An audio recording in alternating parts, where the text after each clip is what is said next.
విషయాలు చెప్తున్నారు.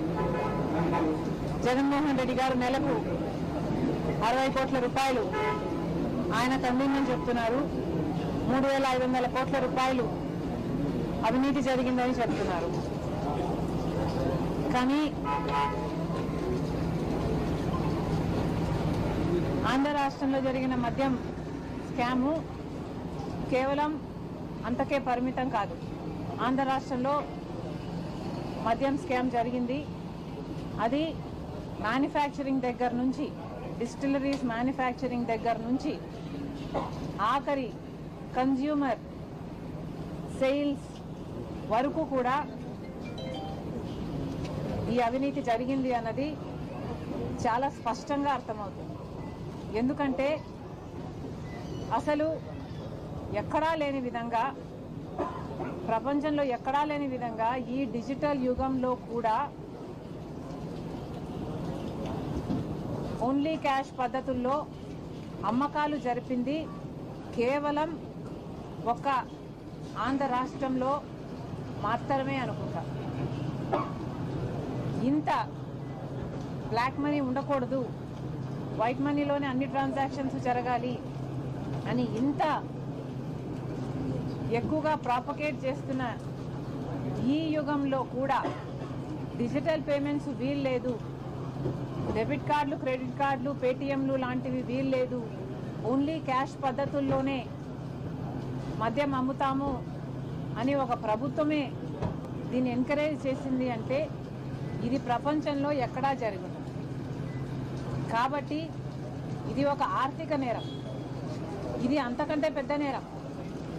3,500 కోట్ల రూపాయలు కమిషన్లు తీసుకున్నారు అని మీరు చెప్తున్నారు. కానీ అంతకంటే పెద్ద నేరం ఏమిటంటే ఓన్లీ క్యాష్ పద్ధతుల్లో మద్యం అమ్మకాలు జరిగాయి అంటే నాన్ డ్యూటీ పేడ్ లిక్కర్ కోసమే ఇదంతా జరిగింది. అంటే డ్యూటీని ఎగ్గొట్టడానికి నాన్ డ్యూటీ పేడ్ లిక్కర్ని ప్రోత్సహిస్తేనే వాళ్ళకు ముడుపులు వస్తాయి. కాబట్టి క్యాష్ పద్ధతుల్లో ట్రాన్సాక్షన్స్ జరగాలి అన్న మాట చాలా స్పష్టంగా కనిపిస్తుంది ఇక్కడ. కాబట్టి ఎంక్వైరీ జరగాలి అంటే దాని మీద జరగాలి.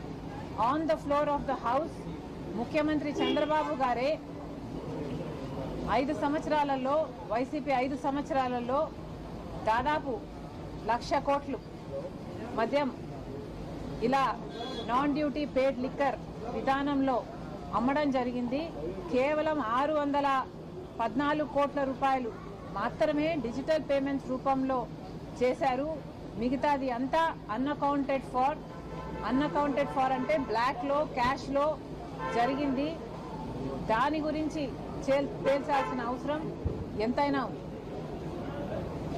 ఎందుకంటే కేవలం చంద్రబాబు గారి ప్రకారం అయితే కేవలం 0.62% అంటే 1% కంటే కూడా తక్కువ ఇలా డిజిటల్ పేమెంట్స్లో రూపంలో ప్రభుత్వానికి తెలిసి జరిగింది. మిగతాది అంతా అన్అఫీషియల్గా జరిగింది అంటే అది అంతకంటే పెద్ద నేరం.